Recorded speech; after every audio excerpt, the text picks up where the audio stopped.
Jadi sebetulnya memang betul kalau iklan-iklan minyak sawit itu tuh bebas kolesterol benar, tapi kalau dia udah dimasak dan dipanasin beda ceritanya Oke. gitu.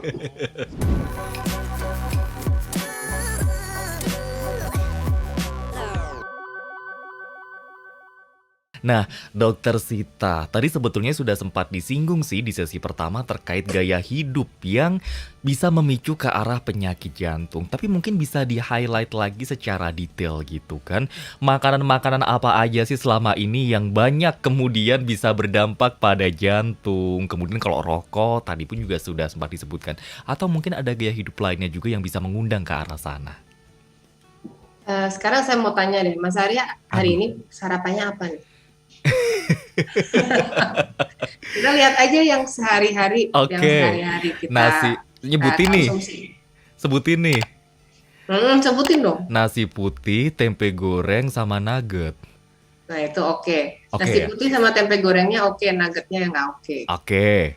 Ya, karena dia satu itu proses food, yang kedua dia dilapis tepung ya. Kita itu selalu dipaparkan sama makanan-makanan yang satu cepat saji, yang kedua dia dilapis tepung. Rata-rata hampir semua makanan yang digoreng sekarang itu dilapis tepung. Betul, betul. Nah, sekarang mau tanya lagi nih, Mas Arya kalau sehari, Mhm. kira-kira kalau pernah nggak dalam sehari nih nggak makan gorengan yang bertepung sama sekali? Wow, teman-teman saya di belakang yang menjawab enggak. Nggak mungkin katanya Iya, ya, kalau iya, makan siang apalagi, kalau betul. meeting apalagi, sambil Gorengan siaran itu, aduh. apalagi. Mm-mm. Jadi kalau satu gorengan, terutama yang memang tepungnya tinggi, tepungnya banyak, misalkan seperti bakwan, bala-bala, gitu-gitu ya, Mhm. itu tuh biasanya dia menyerap minyak lebih banyak. Sedangkan kalau minyak itu tuh dipanaskan, memang dia akan jadi minyak jenuh. Hmm. Jadi sebetulnya memang betul kalau iklan-iklan minyak sawit itu tuh bebas kolesterol benar, tapi kalau dia udah dimasak dan dipanasin beda ceritanya Oke. gitu. Jadi kalau satu gorengan itu bisa naikin 5 sampai 10 poin dari total kolesterol ataupun LDL. Gitu. Ah, Sedangkan kalau kita makan gorengan kira-kira cukup nggak sih kalau satu? susah, susah, Susah ya, berat ya, hidup susah. jadi berat sekali. Nah, tapi memang orang Indonesia itu tuh memang pilihan makanannya tuh enak-enak banget, dan Mhm. makanan enak itu nggak selalu makanan yang mahal, tapi makanan-makanan yang memang syarat kolesterol atau syarat lemak tidak baik, tapi kita konsumsi secara rutin dengan jumlah yang cukup banyak. Belum Hmm. lagi risol, belum lagi pastel, nah segala Iya. macam yang kayak gitu. Terus habis itu kita minum, kalau dulu orang tua kita itu minumnya kan paling teh hangat, teh Mhm. manis gitu ya, teh tawar gitu. Kalau di warung Sunda gitu. Kalau sekarang kita boba, kita kopinya pun kopi dengan susu yang cukup banyak kayak Heeh. gitu. Gulanya pun juga banyak. Jadi lidah kita udah terbiasa dengan makanan-makanan tinggi kalori dan juga tinggi lemak sebetulnya, walaupun nggak mahal gitu. Mhm. Bukan suatu makanan yang bersantan banget misalkan gitu, rasanya makannya udah sehat padahal ternyata nggak sehat. Mhm. Nah, jadi salah satu yang paling bikin beresiko untuk terjadinya hipertrigliserid atau hiperlipidemia itu biasanya makan gorengan yang bertepung gitu, Mas. Baik, baik. Makanan favorit masyarakat umum ya? Iya, makanan favorit. Jadinya kalau misalkan dibilang, oh saya makannya itu gorengannya nggak manis kok dok, kok bisa ya gula saya tinggi? Nah, emang tepung itu kalau diolah jadi apa? Kan jadi gula juga, gitu. Belum lagi bangsa-bangsa kayak crepes ya, Mhm. kue-kue yang sekarang banyak, kue-kue kering kayak gitu-gitu. Apalagi kemarin ya, Lebaran ya. Ya, Ya apa kabar tuh toples-toples ya, kalau tamu udah nggak datang siapa tuh yang habisin? kita tuan rumah. Terus jangan salah ya, mie. Jadi konsumsi Ah, mie itu juga bisa meningkatkan kadar trigliserid dengan cukup cepat. Mie instan juga jangan salah ya, jangan dikira mie instan itu tuh rendah kalori dan juga rendah kolesterol, karena mhm. ketika dia sudah dikonsumsi dengan cukup sering, dia akan menjadi salah satu sumber trigliserid yang juga cukup dominan di populasi masyarakat Indonesia gitu. Ah, Banyak sekali makanan-makanan favorit Haria sebetulnya disebutkan Hmm. tadi dan juga saya yakin sahabat Sonora jangan sembunyi ya. Itu juga kebanyakan favorit dari Anda juga sahabat Sonora. Lantas supaya bisa terhindar dari penyakit jantung termasuk makanan yang disebutkan tadi, Hmm. kemudian gaya hidup yang lainnya juga, apakah kemudian harus dihindari atau ya bisa dikonsumsi tapi dalam takaran tertentu atau gaya hidup seperti apa supaya kita ini bisa terhindar dari penyakit jantung?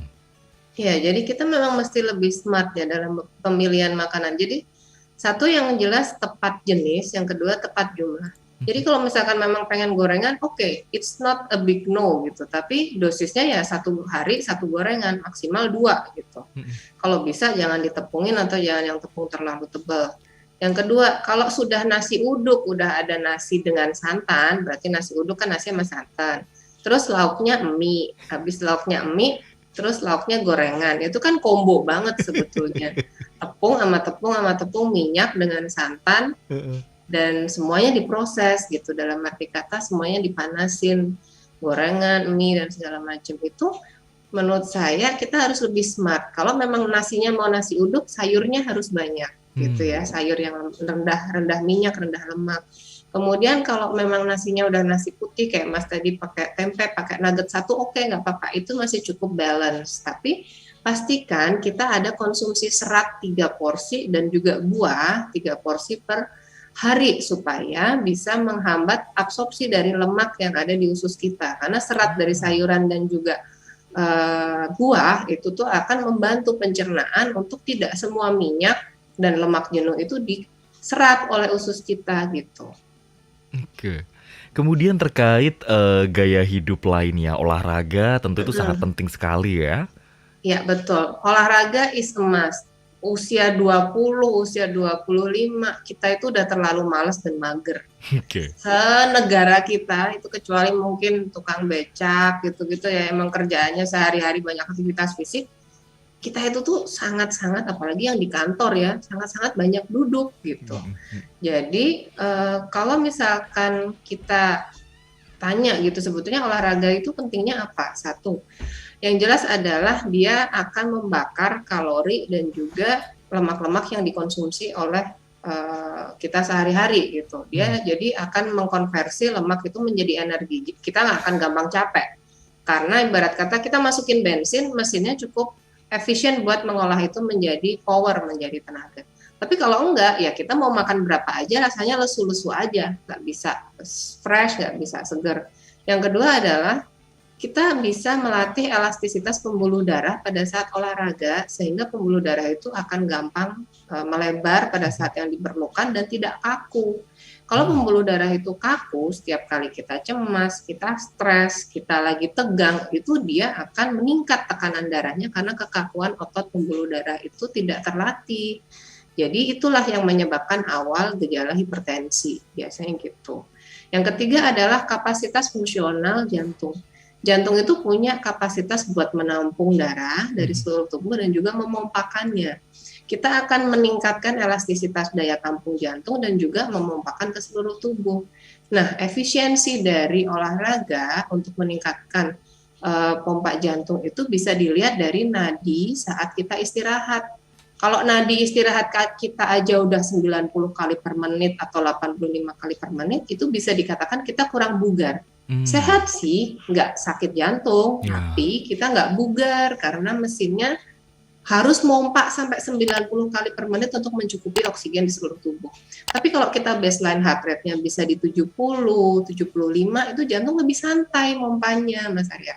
Jadinya dia pada saat ada stres itu nggak melulu kita stres pikiran ya, tapi kena macet nih di jalan, nungguin ojek online nggak datang-datang, atau misalnya kita lagi meeting, lagi yang spot jantung banget, tubuh akan bisa lebih mudah meregulasi baik tekanan darah, denyut nadi maupun fungsi pompa jantung dengan lebih enak kalau kita itu tuh olahraganya cukup rutin gitu.